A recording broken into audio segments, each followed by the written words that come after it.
प्रसन्न पाषाणी कहीं मन दुख कर मुझे बुझीपारूनी तुम्हें कौन कोली खाई मंदी पचिच जीवन सारा तुम्हें निजे स्वीकार कल मुझे 4 थर एमएलए 5 थर एमपी आउ कौन राजनीति था बाबांकर एत भोग प्रति लोभ कहीं सेटा समय चकित कर बाबा पर सन्यासी जहाँ मिलला तथापि भी यही बयस 9 थर जावापर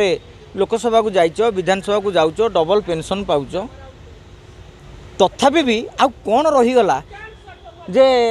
आमे निश्चित भाव आमको दरकार टिकेट एबे चैलेंज दबा प्रसन्न पाषाणी काली गोटे समीर दास भाया समावेश करतु कानी रे गंठी पकईदबा जदि लोक 5000 प्रसन्न पाषाणी गदेई देबे आमे राजनीति समीक्षा भी छाड़देबू नेता मैंने कहते मुझे राजनीति छाड़देवी मुझे तो राजनीति करूनी कलम छाड़देवी कहबी कहीं मुझे सांबादिकटे कलम छाड़िया कथा कहले अलक्षणिया हो तेणु मुझे कह राजनीति समीक्षा आउ करनी जदि 5-10 हजार लोक प्रसन्न पाषाणी गदेदेवे एमपी लियाड़े एमपी थे 5-5 थर बहुत विरोध थिला बैनर पोस्टर लगाती ताधे कौन निर्वाचन टंकाटे दिखती ना एमपी लियाडी आज भी चैलेंज दे कहूँ प्रसन्न पाषाणी कहीपरेनि जे अमुक अमुक लोक मुझे एमपी लियाड देती एमपी लियाड घर परिवार लोक हाथ में भाग बंटा है सी जहाँ बिकाबिकी करने कथा करती एक कथा स्वीकार करुँची सी कहे केस देवाक कहे मानहानि ना कि मानहानि ना ए चैलेंज ओपन चैलेंज कम बिकुले कि ना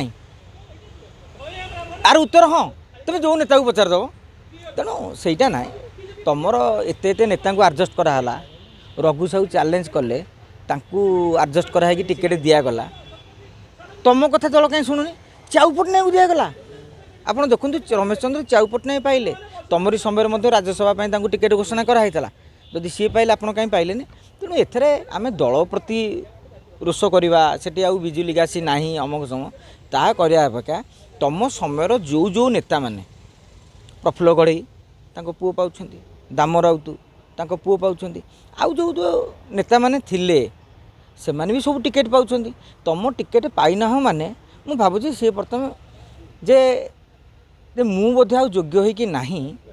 से चिंताटी करदवा कथा तेणु बाबा भली आप जो आलोचना कर बाबा आजिका दिन में गोटे बड़ नेता मुझा को अनुभव कैनि काली भारतीय जनता पार्टी कांग्रेस पलैले जे बाबा सपोर्टर बारे पूरा ये होटा भी ना दिन थिला भल लंबा चौड़ा भाषण दौले आपन तो देखिले जे नवीन पट्टनायक हाथ हल्ले जो भोट गदे है तेणु से कहला भाषण देवा लोक आमर कौन दरकार तेणु आवश्यक पड़े।